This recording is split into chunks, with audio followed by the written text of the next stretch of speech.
Hey everyone, welcome back to Parcham. I M Richa और आप देख रहे हैं ज्योग्राफी में क्लाइमेटोलॉजी सीरीज और ये है लेक्चर नंबर 8।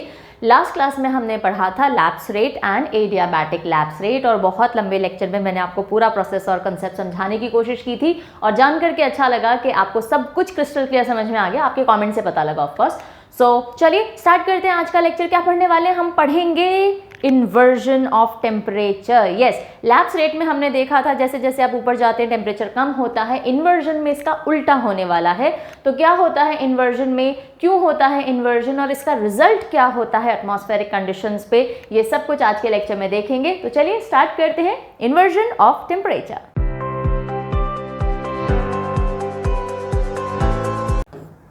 ऑलराइट, तो हम बिल्कुल आसान सरल सिंपल शब्दों में सबको समझने की कोशिश करेंगे ताकि even if you are a beginner या फिर आप अपनी पढ़ाई के मिडिल में हो या टॉपिक के लिए न्यू हो तो भी सब कुछ चीज़ें समझ पाओ। और एडवांस लेवल पे हो तो भी आपको सेशन हेल्प करेगा। सब कुछ इंग्लिश में लिखा हुआ है। यस, आप में से काफ़ी सारे बच्चों के कमेंट्स, कुछ बच्चों के कमेंट्स आते हैं कि मैम प्लीज़ हिंदी भी इनकॉर्पोरेट कीजिए। तो यहाँ हिंदी इनकॉर्पोरेट करने की तो कोशिश करेंगे, बट देन आपको पीडीएफ में ज़रूर हिंदी मिल जाती है। English and Hindi both the PDFs are available on the website परचमक्लासेस.in। और अगर आपको एनुअल सब्सक्रिप्शन चाहिए तो आप परचम ऐप से ले सकते हो, जिसमें पूरे साल के सभी सब्जेक्ट से पीडीएफ मिल जाते हैं। चलिए, सो इन्वर्जन ऑफ टेम्परेचर क्या होता है उससे पहले बताओ लैप्स रेट क्या होता है। यहाँ नहीं पढ़ना है। What is lapse rate? Lapse rate क्या था हमने पढ़ा था। ट्रोपोस्फेयर में जैसे जैसे हम ऊपर जाते हैं ऑल्टीट्यूड में वैसे वैसे टेम्परेचर गिरता है। और किस रेट से गिरता है? अगर स्टैटिक एयर है, मूवमेंट नहीं है वर्टिकल, तो ऑन एन एवरेज 6.5 डिग्री पर 1 किलोमीटर की दर से गिरावट आती है। ये हमने लैप्स रेट पढ़ लिया। इन्वर्जन उल्टा हो जाएगा, यानी ऊपर जाने पर टेम्परेचर गिरेगा नहीं, बढ़ेगा। Simple as that. इतनी सी बात है इन्वर्जन की। चैप्टर खत्म नहीं होता, इसमें भी टाइप्स वाइप सब पढ़ेंगे।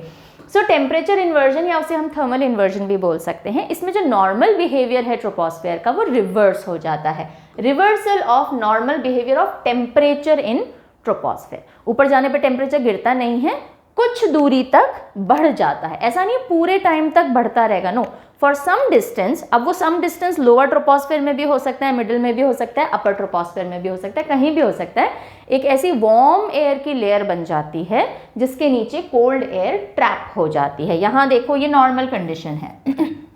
नीचे वार्म एयर, ऊपर जाने पे कोल्ड एयर और उसके ऊपर फर्दर कोल्ड एयर, है ना। ये नॉर्मल कंडीशन होती है। नीचे गर्मी होती है, रेडिएशन निकलते हैं। ट्रोपोस्फेयर में क्यों ऊपर जाने पे तापमान गिरता है? बहुत बार बता चुकी हूँ, आप सोचो जल्दी से। नीचे जब दिन में इंसोलेशन आता है, अर्थ सरफेस गर्म हो जाता है, वो रात में हीट रेडिएट करता है, उसकी वजह से नीचे वाली जो एयर है वो ज़्यादा वार्म होती है, ऊपर जाते जाते कम वार्म होती है। ठीक है, इतना पता है। अब इन्वर्जन में क्या हो जाता है, कुछ कंडीशंस हैं। क्या कंडीशंस है वो अभी हम देखेंगे। कुछ रीज़न की वजह से ये एक वार्म एयर की लेयर बन जाती है और उसके नीचे कूलर एयर ट्रैप हो जाती है और फर्दर वापस ऊपर जाने पे टेम्परेचर फिर गिरना शुरू हो जाता है। तो ये जो इतनी सी लेयर है वार्म एयर की, इसको बोलते हैं इन्वर्जन लेयर।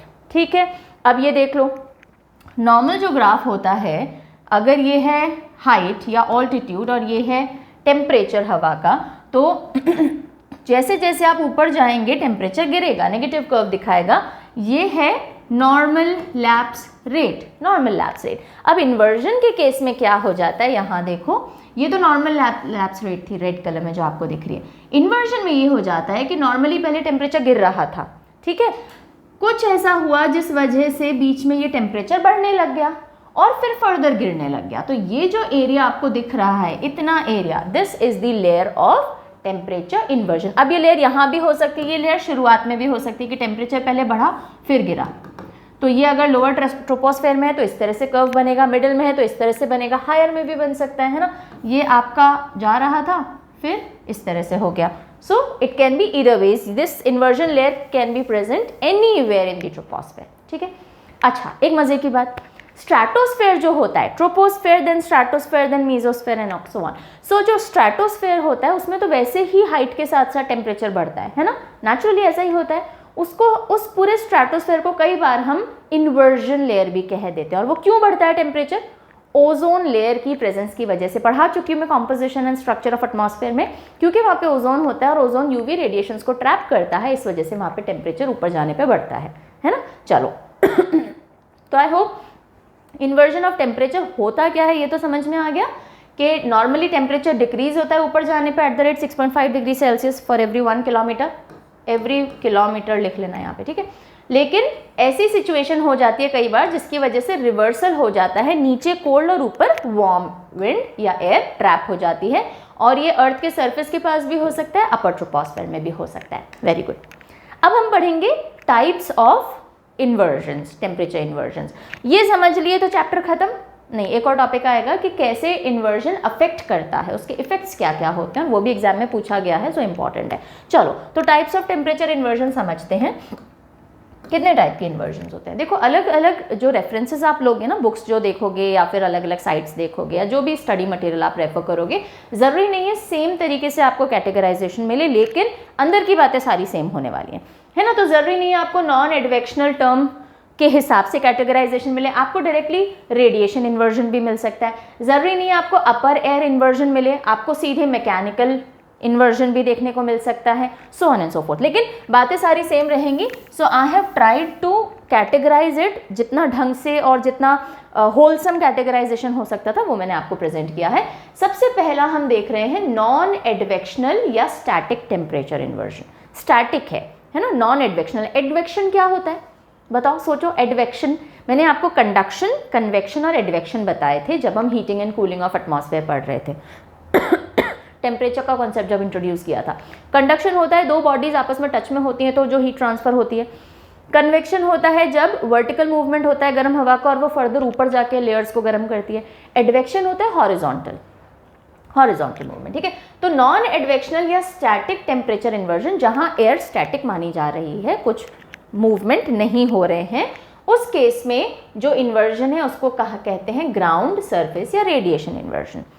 तो ये सब एक ही टर्म्स हैं, आप इसको स्टैटिक टेम्परेचर इन्वर्जन बोलो, ग्राउंड बोलो, सरफेस बोलो, रेडिएशन बोलो, ये सब एक इन्वर्जन है। इसमें नाम से समझ में आ रहा है कुछ, रेडिएशन की वजह से, जो धरती से रेडिएशन निकल रहे हैं उनकी वजह से इन्वर्जन हो रहा होगा, ठीक है। क्या होता है पढ़ेंगे। सेकेंड मेजर कैटेगरी हम देखेंगे अपर एयर इन्वर्जन। अपर एयर यानी ये हायर ट्रोपोस्फेयर में, अपर ट्रोपोस्फेयर में या फिर स्ट्रैटोस्फेयर में हो रहे होंगे।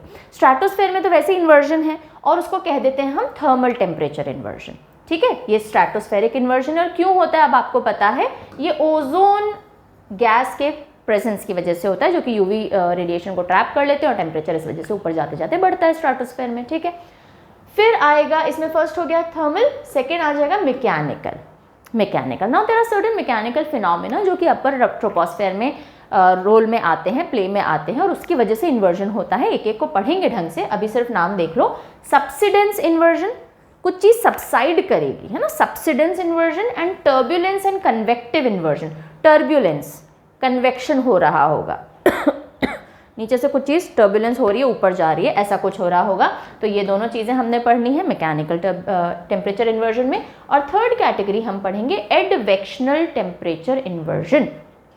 एडवेक्शनल, इसको डायनामिक भी कहा जाता है। एडवेक्शनल क्या होगा, जिसमें मूवमेंट हो रहा होगा, है ना, हवा का मूवमेंट हो रहा होगा। इसमें एक पढ़ेंगे हम फ्रंटल टेम्परेचर इन्वर्जन और एक पढ़ेंगे वैली इन्वर्जन, जो कि पहाड़ियों के बीच में जो घाटियाँ होती हैं उनमें ये इन्वर्जन देखने को मिलता है। तो ये सारी कैटेगराइजेशन है और अब हम एक एक करके इन्वर्जन्स लेंगे। सबसे पहले आते हैं हम ग्राउंड इन्वर्जन पे। ग्राउंड इन्वर्जन, जिसको कि हम सरफेस इन्वर्जन भी बोलते हैं, रेडिएशन इन्वर्जन भी बोलते हैं। क्या है ये, सिंपल से शब्दों में समझो। दिन के अंदर सूरज की किरणें पड़ती हैं, धरती गर्म हो जाती है। रात में क्या होता है, रात में टेरेस्ट्रियल रेडिएशन बाहर आते हैं।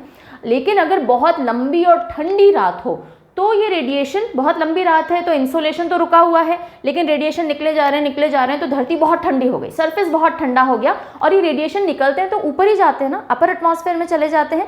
तो एक पॉइंट ऐसा आता है जब ऊपर गर्म हवा चली गई है और नीचे हवा ठंडी हो चुकी है, बिकॉज बहुत हीट रेडिएट कर दी है अर्थ ने।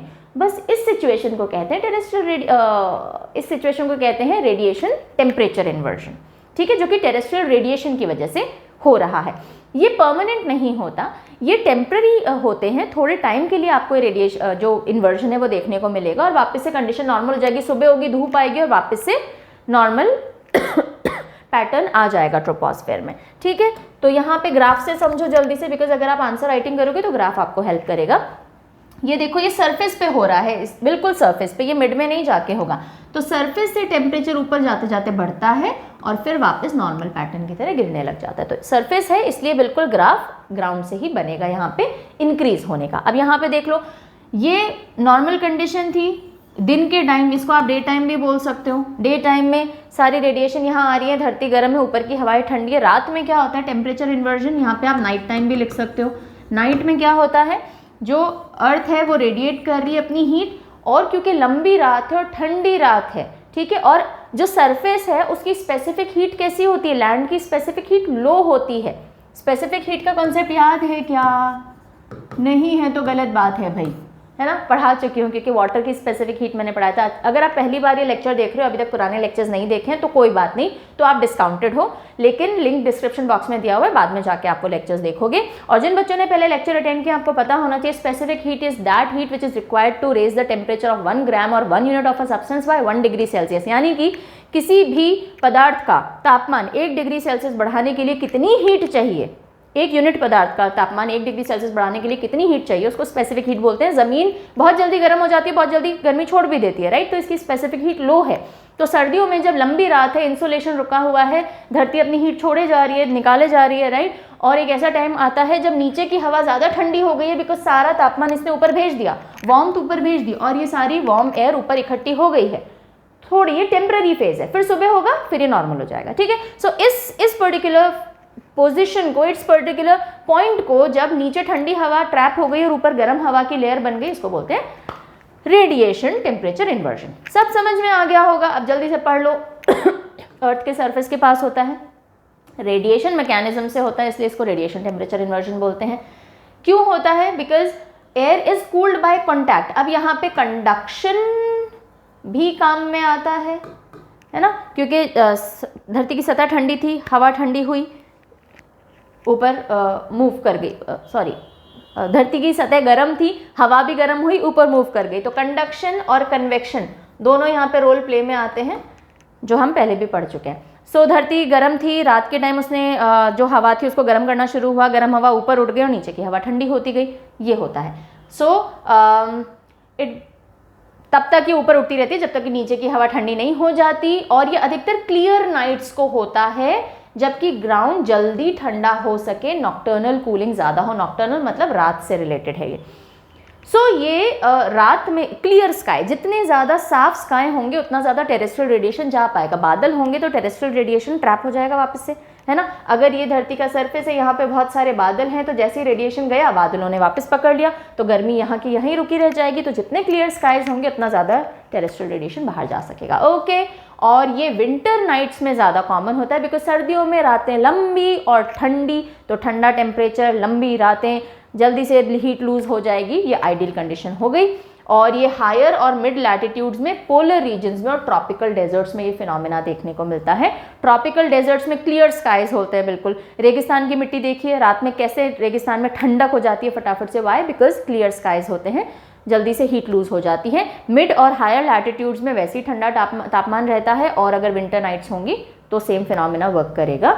रातें लंबी, सूरज कम अवेलेबल, तापमान जल्दी लूज हो जाएगा, ठीक है ना। What are the ideal conditions for ground temperature inversion या फिर सरफेस या रेडिएशन टेम्परेचर इन्वर्जन? हम पढ़ चुके हैं अभी ये 2-1 चीज़ें, स्टिल देख लेते हैं। सबसे पहले लॉन्ग विंटर नाइट्स अगर हो, ठंडी लंबी रातें होनी चाहिए, है ना। सो अगर ठंडा तापमान है आसपास, ठंड में ही विंटर है अगर, तो लैंड को हेल्प मिलेगी फर्दर कूल होने में। नाइट्स लॉन्ग हैं तो इंसोलेशन रुका रहेगा बहुत समय तक, तो भी धरती को कूल होने के लिए ज़्यादा टाइम मिलेगा। ओवर कूलिंग हो जाएगी, ओवर कूलिंग में ही ये सिचुएशन आती है कि ओवर कूलिंग है तो नीचे ज़्यादा ठंडा, ऊपर गर्म। ये चीज़ समझ में आ गई। क्लियर स्काइज होंगे, बादल नहीं होंगे, तो टेरेस्ट्रियल रेडिएशन अनब्लॉक्ड तरीके से जा सकता है, वरना ट्रैप हो जाएगा, ये भी समझ में आ गया। काम एंड स्टेबल एयर, हवा जो है ना वो शांत ठहरी हुई होनी चाहिए। अगर टर्बुलेंट एयर है, मिक्सिंग हो रही है, तो ऊपर जो गर्मी जा रही है, नीचे जो ठंडी हवा है, वो आपस में मिक्स हो जाएंगे, तो वार्म एयर की लेयर ही नहीं बन पाएगी, ठीक है। तो जिस तरह से लैप्स रेट के लिए स्टेबल एयर हम मान के चलते हैं, इसी तरह से इन्वर्जन के लिए भी स्टेबल एयर होना ज़रूरी है। हवा चल रही होगी बहुत तेज़, टर्बुलेंस हो रही होगी, मिक्सिंग हो रही होगी, तो फिर वार्म एयर की लेयर नहीं बन पाएगी। And lastly dry air near the ground. ये जो क्लाउड वाली चीज़ थी ना, क्लियर स्काई से ही मिलता जुलता ये ड्राई एयर वाला कॉन्सेप्ट है कि अगर अनसैचुरेटेड एयर है, ड्राई है, सूखी हवा है, उसमें वाटर वेपर्स नहीं है, तो भी जल्दी ठंडी होगी नीचे की हवा। वाई? बिकॉज वाटर वेपर भी क्या करते हैं, ट्रैप कर लेते हैं हीट को, राइट। सो वाटर वेपर होंगे तो वो एब्जॉर्ब कर सकते हैं टेरेस्ट्रियल रेडिएशन को, जिस तरह से क्लाउड्स करते हैं। तो इन दोनों के एब्सेंस में टेरेस्ट्रियल रेडिएशन जल्दी बाहर जाएगा और chances of inversion of temperature are more. तो समझ में आ गया आपको रेडिएशन इन्वर्जन, कोई प्रॉब्लम नहीं होनी चाहिए। अब हम आते हैं मैकेनिकल इन्वर्जन पे, है ना, कोई मैकेनिकल फिनोमिनन होगा। और ये कहाँ होता है, ये अपर ट्रोपोस्फेयर में होता है, ऊपर वाले ट्रोपोस्फेयर में, है ना। अब इसमें हम दो चीज़ें पढ़ेंगे, एक हम पढ़ेंगे सब्सिडेंस और दूसरा हम पढ़ेंगे टर्ब्यूलेंट टेम्परेचर इन्वर्जन। सबसे पहले सब्सिडेंस पढ़ते हैं। चलो, अब जो पिछला लेक्चर पढ़ा था ना, उसकी नॉलेज काम आएगी। सब्सिडेंस वर्क करता है एडियाबैटिक फिनोमिनन पे ही। एडियाबैटिक प्रोसेस क्या होता है, कौन बताएगा आप में से, कौन बताएगा? एडियाबैटिक प्रोसेस पे हमने पढ़ा था कि आसपास के टेम्परेचर की वजह से एयर का जो एक पार्सल है वो अपना टेम्परेचर बढ़ाता है, घटाता नहीं है, प्रेशर की वजह से होता है। तो जैसे जैसे ऊपर जाते हैं प्रेशर कम होता है हवा का, तो हवा फैल जाती है और उसका तापमान गिर जाता है। और जैसे जैसे हवा नीचे सबसाइड करती है, एटमॉस्फेयर के प्रेशर की वजह से उसका वॉल्यूम कम हो जाता है और उसका टेम्परेचर बढ़ जाता है, डेंसिटी बढ़ जाती है। ये पढ़ा था एडियाबैटिक, वेरी गुड। तो अब सब्सिडेंस इन्वर्जन में भी ये कॉन्सेप्ट ध्यान में रखोगे आप। अब क्या होता है, अपर ट्रोपोस्फेयर में जब एंटी साइक्लोनिक कंडीशंस बनती हैं, अब आप बोलोगे मैम ये एंटी साइक्लोनिक कंडीशंस क्या, हमने आपसे तो नहीं पढ़ा, बाकी आपने कहीं पढ़ा हो तो पता नहीं। सो एंटी साइक्लोनिक कंडीशंस अभी मैं डिटेल में नहीं बताऊंगी। आप इतना समझो कि जब हम साइक्लोन्स और जितने भी तूफान वगैरह आते हैं ना, वो पढ़ेंगे, तब मैं आपको एंटी साइक्लोन भी समझाऊंगी। लेकिन एंटी साइक्लोन कंडीशन में क्या होता है, ऊपर जो हवा होती है वो नीचे सिंक करती है, सबसाइड करती है, अपर ट्रोपोस्फेयर से ग्राउंड की तरफ सबसाइड करती है। प्रेशर प्ले में आता है यहाँ पे भी। सो सब्सिडेंस इन्वर्जन के अंदर अपर ट्रोपोस्फेयर में एक बहुत बड़ा लेयर ऑफ एयर नीचे सबसाइड करना शुरू होता है, ठीक है। अब जब ये नीचे सबसाइड करना शुरू होगा तो क्या होगा, एडियाबैटिक हीटिंग होगी, क्योंकि नीचे आएगा, प्रेशर में आएगी हवा और धीरे नीचे नीचे आते आते हीट अप होना शुरू हो जाएगी, है ना। और अगर ड्राई एयर है तो ड्राई एडियाबैटिक रेट क्या थी, हर 1 किलोमीटर नीचे आने पे अप्रॉक्सीमेटली 10 डिग्री सेल्सियस तापमान बढ़ जाएगा, 9.8 degree Celsius to be precise. तो अब जिस रेट से नीचे आ रही है और गर्म हो रही है, नीचे की हवा इतनी गर्म नहीं है, क्यों? क्योंकि ये फिनोमिनन भी विंटर्स में देखने को मिलता है या ठंडी जगहों पे ज़्यादा देखने को मिलता है, ठीक है। तो नीचे की हवा इतनी ठंडी नहीं है, लेकिन जो सबसाइड करती हुई एयर आ रही है वो प्रेशर में एडियाबैटिकली अपना टेम्परेचर बढ़ा लेती है और इस वजह से नीचे आते आते कंप्रेस होने की वजह से यहाँ उसका टेम्परेचर बढ़ जाता है और नीचे की हवा कंपेरेटिवली ठंडी रहती है। समझ में आया? सिर्फ इतना सी बात समझनी है सब्सिडेंस में कि एयर सबसाइड करी, जब एक बड़ा एयर का पूरा चंक या मास सबसाइड करता है तो एडियाबैटिकली हीट हो जाता है और नीचे आते आते एक टाइम ऐसा आता है जब फर्दर डाउन जो एयर है वो ठंडी होगी इस सबसाइडिंग चंक ऑफ एयर से, और उस मोमेंट को हम कहते हैं temperature inversion, subsidence temperature inversion. So upper troposphere का एक वाइड स्प्रेड लेयर डिसेंड करेगा, जब वो डिसेंड करेगा तो कंप्रेस होगा एडियाबैटिकली, और क्यों? क्योंकि एटमॉस्फेरिक प्रेशर बढ़ रहा है। और अगर ये ड्राई एडियाबैटिक रेट है, मतलब अगर ये ड्राई कंडीशंस हैं, तो 9.8 डिग्री सेल्सियस पर किलोमीटर के रेट से ये कंप्रेस होते हुए गर्म होगा और इससे वार्म एयर कोल्ड एयर के अबव आकर के एक लेयरिंग कर लेगी। और ये जो इन्वर्जन्स हैं ये मिड लैटिट्यूड्स में बहुत कॉमन है, ये एंटी साइक्लोनिक कंडीशंस में बहुत देखने को मिलते हैं, और जहाँ कहीं भी हाई प्रेशर कंडीशंस होती हैं वहाँ पे ये देखने को मिलते हैं, जैसे कि सब ट्रॉपिकल ओशंस में देखने को मिलेंगे, right. So such inversions are common over middle latitudes, northern continents in winter. Winter का फिनोमिनन मैंने आपको बोला, ठंडे एरियाज हैं, तभी जो नीचे का तापमान है वो कोल्ड है। विंटर्स नहीं होते तो नीचे भी गर्मी होती कंपैरेटिवली, हालांकि तो भी आपको इन्वर्जन देखने को मिलता पर इतना प्रोनाउंस नहीं मिलता, राइट। तो यहाँ पे कंपैरेटिवली ठंडा है और ये जो सबसाइड होती हुई एयर आई है ये गर्म हो गई है एडियाबैटिक कंडीशन या कंप्रेशन की वजह से।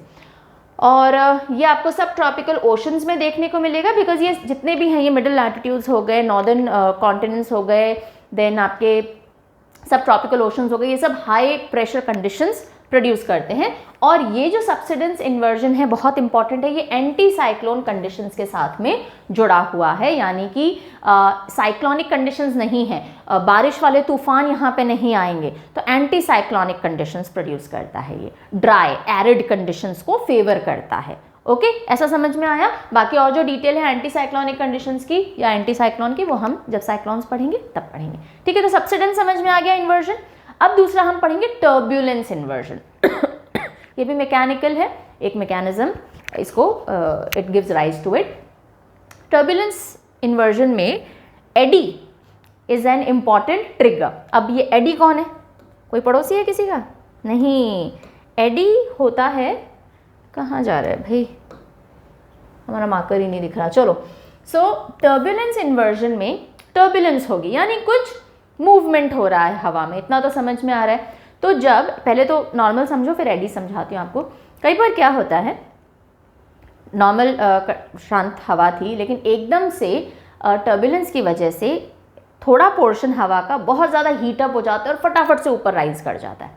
बाकी सब नॉर्मल चल रहा है, सिर्फ वही portion of air it gets heated up very fast and it just moves up, और वो इस तरह से मूव अप करता है कि वो हायर ट्रोपोस्फेयर में चला जाता है, अपर ट्रोपोस्फेयर में चला जाता है, क्योंकि वो वार्म्ड है, वो हवा गर्म है। वो जो पूरा छोटा सा पैकेट था हवा का, वो एकदम से राइज हुआ है, वो कोई धीरे धीरे ग्रेजुअल राइज नहीं, और इट जस्ट शूट्स अप, वो शूट अप होके कोल्ड एयर के ऊपर जाके बैठ जाता है। ऑफ कोर्स बिकॉज उसकी डेंसिटी कम है, सो वो जाकर के ऊपर ट्रैप हो जाता है या ठंडी हवा के ऊपर जाके बैठ जाता है, और ये टर्बुलेंट टेम्परेचर इन्वर्जन कॉज करता है। अब ये एकदम से सडन ऊपर क्यों गया, क्या हुआ ऐसे नीचे? तो नीचे जो धरती के सरफेस पे हो रहा था या जो लोअर ट्रोपोस्फेयर में हो रहा था, वो थे एडीज। एडी जो होती है वो एक तरह से वर्लिंग विंड्स होती हैं। कभी पानी में देखा है कि पानी सीधे बहते बहते थोड़ा बीच में घूमने लग गया, फिर आगे चला गया। सो ये जो circular whirl sort of motion होता है ना, एकदम लहरें सॉर्ट ऑफ, ये आपको दिख रहा होगा यहाँ पे आई बिलीव। तो जब भी हवा चल रही है, एयर करंट्स मूव हो रहे हैं और बीच में कोई ऑब्स्ट्रक्शन आ जाता है, जैसे कोई पहाड़ आ गई, पत्थर आ गए बड़े, ठीक है, तो एयर करंट्स डिस्टर्ब हुए तो वो लीवर्ड साइड में जाके थोड़े वर्लिंग मोशंस प्रोड्यूस करते हैं, और उन वर्लिंग मोशंस की वजह से जो टर्बुलेंस क्रिएट हुई, तो कभी कभी वो टर्बुलेंट एयर जो वार्म एयर है वो एकदम से सडनली ऊपर मूव कर जाती है। Okay, so that is just a small portion. So sometimes due to eddies, जिसको हम वर्ल्स ऑफ विंड भी कहते हैं, फ्रिक्शनल फोर्सेस की वजह से ये बनता है, हवा के रास्ते में कुछ फ्रिक्शन क्रिएट हुआ और ये एडीज प्रोड्यूस हुए, तो वार्म एयर सडनली ट्रांसपोर्ट हो जाती है ऊपर। सडन, दिस इज इंपॉर्टेंट, यहाँ पे ग्रेजुअल नहीं हो रहा, सडन ट्रांसपोर्टेशन कोल्ड जोन में वो पहुंच जाती है, और कोल्ड जोन में पहुंचेगी तो कोल्ड जोन नीचे आएगी, कोल्ड हवा नीचे होकर के गर्म हवा को ऊपर बैठने देगी। क्या ये सब बैठी, आप आई गए हो तो बैठो ऊपर। सो वार्म एयर क्योंकि लेस डेंस होती है, वो सेटल हो जाती है कोल्ड एयर के ऊपर और इन्वर्जन कॉज कर देती है। अच्छा, एक चीज़ समझना कि जो लोअर ट्रोपोस्फेयर में इन्वर्जन हो रहा है ना, वो ज़्यादा देर तक नहीं रहता, लेकिन अपर ट्रोपोस्फेयर के इन्वर्जन थोड़े कंपेरेटिवली ज़्यादा देर तक बने रहते हैं। ठीक है, चलो। सो टर्बुलेंस समझ में आ गया, कुछ भी नहीं इसमें ज़्यादा। टर्बुलेंस हुई, एकदम से एक पार्सल ऊपर चला गया सडनली, और अब पहुंच गया तो ठीक है, आओ बैठो भाई, ये वाली सिचुएशन होती है। और क्यों? What gives rise to it? Eddies. Eddies are what? Wind whirls. And why they are produced? Because of friction or obstruction in the path of air. चलो, फिर हम आते हैं एडवेक्शनल टेम्परेचर इन्वर्जन पे। एडवेक्शनल क्या होगा?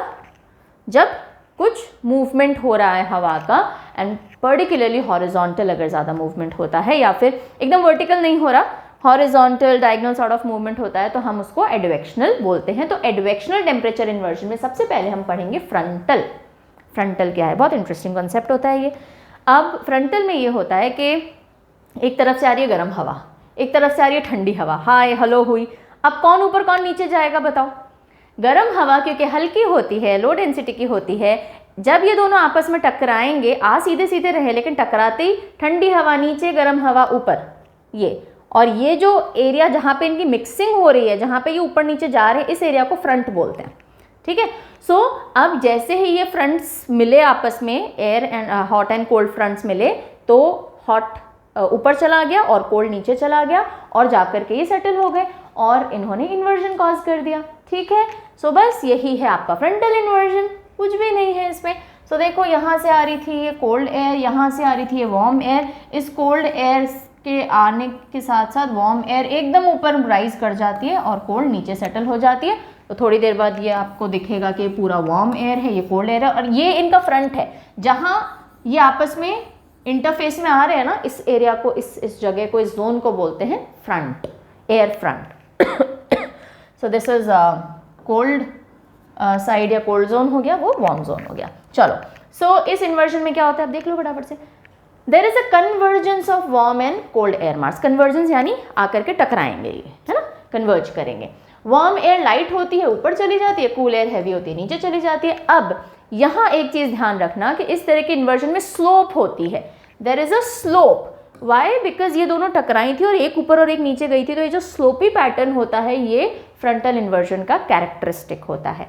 So this kind of inversion has a considerable slope, जबकि other इन्वर्जन्स horizontal होते हैं। बाकी में लेयर इस तरह से बनी हुई होती है, यहाँ पे फ्रंट आएगा जो इस तरह से रहेगा। ठीक है, क्यों हो रहा है समझ में आ गया। और ये अधिकतर टेम्परेट जोन्स में होता है और वहाँ पे बहुत ज़्यादा टेम्परेट साइक्लोन्स को राइज करवाता है ये फ्रंटल इन्वर्जन। तो लोअर ट्रोपोस्फेयर में बहुत सारे और कंडीशंस कॉज करता है इन्वर्जन, जैसे कि ड्राई कंडीशंस हो गई, फॉग हो गया, स्मॉग हो गया, ये सब अभी हम देखेंगे। लेकिन अपर एटमॉस्फेयर की, अगर अपर ट्रोपोस्फेयर की बात करें तो टेम्परेट साइक्लोन्स जो हैं वो जुड़े हुए हैं इन्वर्जन से, टेम्परेचर इन्वर्जन से, फ्रंटल टेम्परेचर इन्वर्जन से। एंटी साइक्लोनिक कंडीशंस किससे जुड़ी हुई हैं? सबसिडेंस टेम्परेचर इन्वर्जन से। तो टेम्परेचर इन्वर्जन बहुत सारे फिनोमिनन के पीछे का कॉज होता है। ठीक है, सो टेम्परेट रीजन्स होते हैं जहाँ पे वेस्टर्लीज और पोलर ट्रेड विंड्स की कन्वर्जेंस हो रही होती है। Westerlies are warm, polar trade winds are cold, और फिर ये ऊपर नीचे जाती हैं और टेम्परेट साइक्लोन्स को it gives rise to temperate cyclones. ये सब साइक्लोनिक कंडीशंस में हम बाद में पढ़ेंगे। सो कन्वर्जेंस होता है टेम्परेट जोन्स में वेस्टर्लीज का और पोलर विंड्स का, और टेम्परेट साइक्लोन्स को राइज करती है। ठीक है, फ्रंटल टेम्परेचर इन्वर्जन समझ में आ गया, सबसिडेंस समझ में आ गया। सबसिडेंस तो हमने पहले ही पढ़ लिया था, सबसिडेंस और टर्बुलेंस। अब हम पढ़ रहे थे एडवेक्शनल। एडवेक्शनल में पहला फ्रंटल समझ में आ गया, अब हम दूसरा देखेंगे वैली। ये भी बहुत इंटरेस्टिंग फिनोमेना है, वैली इन्वर्जन, ये भी एडवेक्शनल है।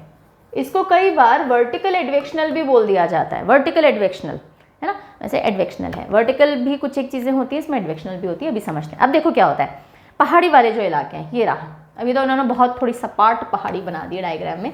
ऐसे अगर ये there is a mountain, this is a mountain and this is a valley, this is a valley and this is the slope, है ना। तो अब क्या होता है, दिन के टाइम में पहाड़ी, क्योंकि पत्थर है तो कंक्रीट है, गर्म है, कंक्रीट तो नहीं, हार्ड सरफेस से जल्दी से गर्म हो जाता है। अब रात में ये हीट लूज करेगी, वही रेडिएशन के प्रोसेस से लूज करेगी। तो यहाँ पे there is air here, right, there is air here and there is also air here. दिन में यहाँ की जो हवा होती है वो वार्म होती है। रात होते ही जैसे जैसे यहाँ से हीट लूज हो जाती है, ये जो हवा थी ये बहुत ठंडी हो गई। क्यों हो गई ठंडी? अब देखो, जैसे इस पत्थर ने या इस माउंटेन ने हीट लूज की, ये हो गया कोल्ड, ये हो गया कोल्ड सरफेस, ये वाला surface it became very cold. इस सरफेस के टच में जो एयर थी, जो बिल्कुल सरफेस के टच में एयर थी, वो इस पहाड़ी के ठंडे होने की वजह से वो हवा बहुत ठंडी हो जाती है। वो बहुत ठंडी होते ही डेंस हो गई। अब ये जो हवा इसके टच में थी, ये इतनी डेंस हो गई कि अब ये रोल डाउन करेगी, ये स्लाइड डाउन करेगी। जैसे पानी बहता है ना अलोंग दी प्लेन, इसी तरह से ये हवा along the plane of the mountain नीचे स्लाइड डाउन करेगी और आकर के कहाँ जाएगी? यहाँ वैली में चली जाएगी। और वैली में जो वार्म एयर थी, उस वार्म एयर के नीचे जाके सेटल हो जाएगी, वार्म एयर ऊपर आ जाएगी। So here comes the warmer air, here comes this cold air, जो कि इस माउंटेन के स्लोप से स्लाइड डाउन होती हुई आई है। ठीक है, so it goes like a wind only. इसने क्या किया? इसने sort of horizontal and sort of diagonal movement किया, ऊपर मूवमेंट नहीं किया। ये ठंडी हवा ऐसे उधर से ऊपर से नीचे नहीं आई है, it is coming along the slope. ठीक है, इसलिए इसको एडवेक्शनल में डाला जाता है। तो cold air drains into the valley at night, और जो हीट होती है वो ऊपर चली जाती है, वार्म एयर यहाँ सेटल हो जाती है। तो ऊपर वार्म एयर हो गई, नीचे ठंडी एयर ट्रैप हो गई। यही रीज़न होता है कि वैली में ज़्यादा लोग रहना प्रेफर नहीं करते हैं। पहाड़ों की जो घाटियाँ होती हैं, लोग यहाँ बिल्कुल यहाँ वैली में नहीं रहते हैं, वो यहाँ स्लोप्स पे रहना प्रेफर करते हैं, बिकॉज यहाँ क्लाइमेटिक कंडीशंस आर फेवरेबल। यहाँ पे ना तो ज़्यादा कल्टीवेशन खेती की जाती है, बिकॉज यहाँ पे फ्रॉस्ट होने के चांसेस हो जाते हैं, बहुत ज़्यादा होती है फ्रॉस्ट, क्योंकि ठंडी एयर आकर के ये वार्म एयर ऊपर और ठंडी एयर, कोल्ड एयर नीचे ट्रैप हो जाती है, और ये ठंडी एयर वहाँ पे फ्रॉस्ट जैसे सिचुएशन पैदा कर देती है। तो लोग रहते भी स्लोप्स पे हैं और खेती भी, terrace farming and all, terrace cultivation slopes पे करना प्रेफर करते हैं। ठीक है, वैली इन्वर्जन समझ में आ गया, कैसे होता है वो समझ में आ गया। तो आप इसका डायग्राम कभी एग्जाम में बनाना चाहें तो you can make like this, this is the mountain and when the air gets very cold because of the, why it is getting cold, because this mountain surface is losing radiation, तो ये यहाँ से नीचे slide करती है। Okay, दोनों side से आप दिखा सकते हो, और यहाँ पे आकर के इधर वार्म एयर हो जाएगी और इधर कोल्ड एयर हो जाएगी। This is valley inversion. चलो, so generally occurs in mountainous valley due to radiation, radiation lose करती है पहाड़ी, उसकी वजह से हो रहा है विंटर नाइट्स में। अगेन, जितनी सर्द रातें होंगी, जितनी लंबी रातें होंगी, उतनी ज़्यादा इन्वर्जन को मौका मिलेगा अकर करने का। तो अपर सरफेस रेडिएट कर देता है हीट और ठंडा हो जाता है। एयर जो कि उसके सरफेस के टच में है वो डेंस होती है और डिसेंड करती है डाउन हिल वैली के इन्फ्लुएंस में, ग्रेविटी के इन्फ्लुएंस में अलोंग द वैली। ओके, और पाइलअप हो जाती है पॉकेट्स में और बॉटम्स में, और इसको एयर ड्रेनेज भी कहते हैं। एयर ड्रेन हो रही है, उड़ के बह के अलग से नहीं आ रही है, it is draining along the slope. Fine, so this is another inversion. अब हम आते हैं इफेक्ट्स पे। Now this is important for answer writing purposes, for conceptual understanding of the topic, कि क्या इकोनॉमिक इफेक्ट्स होते हैं इन्वर्जन के, क्या हेल्थ इफेक्ट्स हो सकते हैं, क्या एटमॉस्फेरिक इफेक्ट्स होते हैं, ये सारी चीज़ें आपको पता होनी चाहिए। लेकिन आपको बेसिक पता है तो आप इसमें से आप पॉइंट्स निकाल सकते हो। क्या इफेक्ट कॉज करता है टेम्परेचर इन्वर्जन, सोच के बताओ। अब देखो, अगर नीचे ठंडी हवा है, ऊपर गर्म हवा है, तो एक बहुत स्टेबल कंडीशन हो गई। क्यों? क्योंकि गर्म हवा की टेंडेंसी होती है ऊपर जाना, तो वो ऊपर ही है, ठंडी हवा की टेंडेंसी होती है नीचे आना, तो वो नीचे ही है। तो अब मिक्सिंग होगी ही नहीं, वरना क्या होता है, अगर ऊपर ठंडी हवा होती है, नीचे गर्म होती है, तो ठंडी नीचे आती है, गर्म ऊपर जाती है, तो ये करंट्स मूव करते हैं विंड के, है ना। लेकिन यहाँ पे एक बहुत स्टेबल कंडीशन बना देती है ये इन्वर्जन की लेयर, और इस स्टेबल कंडीशन की वजह से बहुत सारे दूसरे फिनोमेना टेक प्लेस करते हैं, जैसे कि नीचे क्लाउड्स नहीं बनेंगे। क्यों? क्योंकि अब जो वाटर वेपर है वो ऊपर जा ही नहीं रहा है, वो ट्रैप हो गया यहाँ पे, राइट। तो ऊपर जाएगा, ठंडा होगा, तभी तो क्लाउड्स बनाएगा, तो वो नीचे वाली लेयर में ही रह जाता है। नीचे की लेयर इतनी भी ठंडी नहीं है कि क्लाउड्स बन जाए, लेकिन इतनी ठंडी होती है कि वो धुंध बना देती है, फॉगी सिचुएशंस बना देती है। सर्दियों में फॉग देखा है आपने, सुबह उठते हो तो फॉग दिखता है। क्यों दिखता है ऐसा? दिल्ली में आपको स्मॉग भी दिख जाएगा।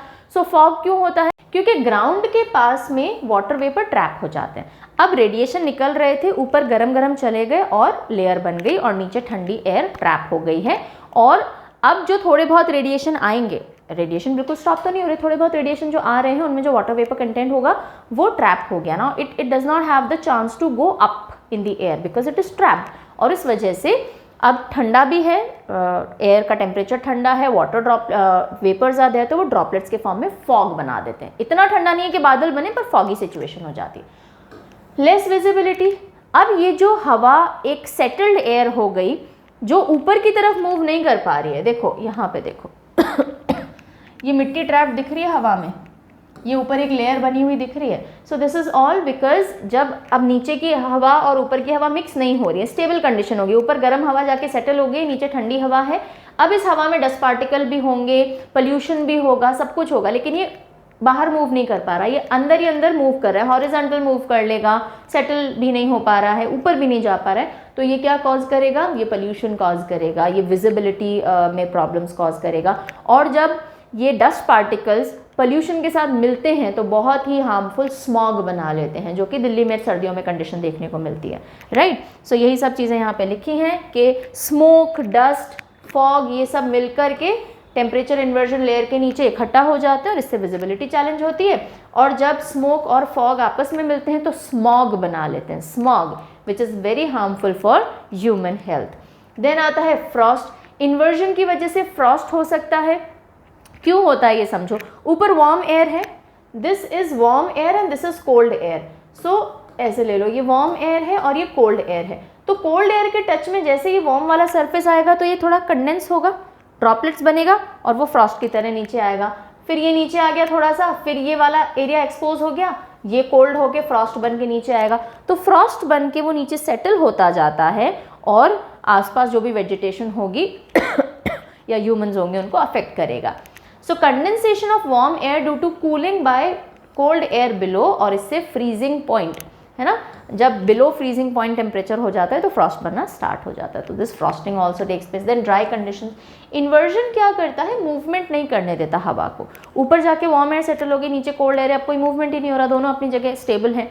तो इस चक्कर में ना बादल बनेंगे, नीचे से अगर एयर ऊपर जाती, मॉइस्ट एयर, और ऊपर जाके कंडेंस होती, बादल बनाती तो बारिश होती, प्रेसिपिटेशन होती। अब ये कोई फिनोमिना हो ही नहीं रहा, बादल बन ही नहीं रहे हैं, राइट। तो बारिश नहीं हो रही है, बारिश नहीं हो रही है तो एरिड सिचुएशंस, ड्राई कंडीशंस को राइज कर रहा है और रेनफॉल को डिस्करेज करेगा, ड्राई कंडीशंस को फेवर करेगा, ठीक है। सो ये थे कुछ effects, important effects of temperature inversion, and ये था पूरा concept of temperature inversion, and I really hope आपको समझ में आ गया होगा।